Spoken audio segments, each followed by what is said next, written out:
In this tutorial, I'm going to try to make the batch process look easy on how we can transfer databases from one version of Advanced Steel um, up to a shared drive or server down to the users. To give kind of a simple overview, I'm going to come in here and show this. So essentially, we have our admin user, our power user. They're going to transfer their databases, and I've listed some of the databases that should be transferred over to the shared drive or server. In this case, in my example, you'll see I use the T drive. And that's going to be using this admin bat file. Now, the users are each going to have a user bat file on their machine. And in that file, it's going to transfer from the shared drive, which has now been replaced by the admin, to their computer. And then they can launch Advanced Steel. It's important to make these guys only read-only, whereas the admin has read-write privileges to whether it's a shared or a server. But let's take a look at these files. I'm going to show a simple file and then a more complex file.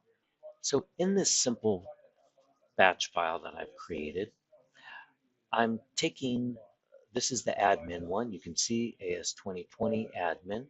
And this first category here, all it's doing is copying the directory, the admin's Advanced Steel databases up to a shared drive. It's just backing it up is all it's doing. This is saying it's mirroring. I'm excluding all LDF files. There's another way we could just say delete all LDFs, but this actually works out well. Some people actually copy even the LDF file. The second area is going to set a reminder of what we're going to do, and that is copy their files from their local machine up. This third sequence is just going to get rid of this guy here that's possibly running in the background. You should have Advanced Steel closed, and so this should be closed as well, but just in case it isn't, it closes that. This is going to delete the actual USA folder up there to make sure that there's no remnants. Let's just say we use old title blocks and stuff like that. We're just going to remove it all together. And now comes the other part where we're just copying the actual files from the admin user, from the power user, up to our shared drive, excluding the LDF files. So essentially all we did was back up the admin's databases and then copy them to the server or to the shared directory.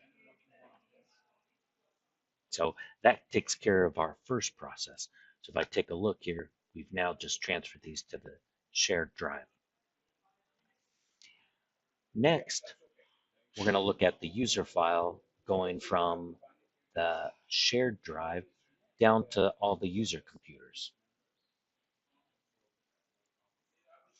So now for this user batch file, I'm going to come in here and I'm going to open up this user batch file.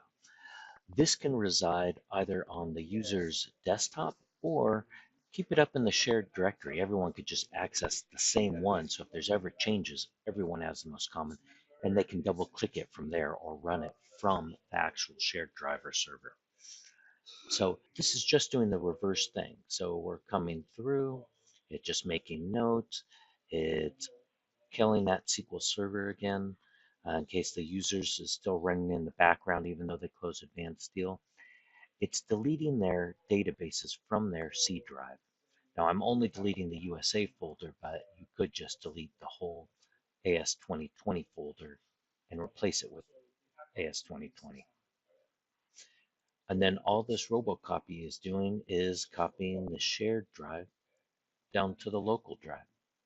And now the user can reuse Advanced Steel. To look at this in some other options that we can add in, I'll show you the full process that I really run. You can see it just has some extra goodies in it, where it's putting in some time and date stamps for the backup folder. So that way I have every version of my backup, which can start taking up some room.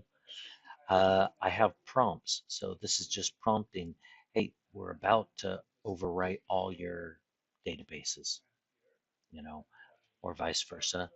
We've talked about adding in the task kill, which is optional, deleting all the folders we've talked about, copying, and once again, just having prompts in there to say, hey, now we're actually going to do this prompting, and we're going to come in here in the end and say, now it's okay to use Advanced Steel 2019, and you can even have it automatically launch Advanced Steel once it's all finished.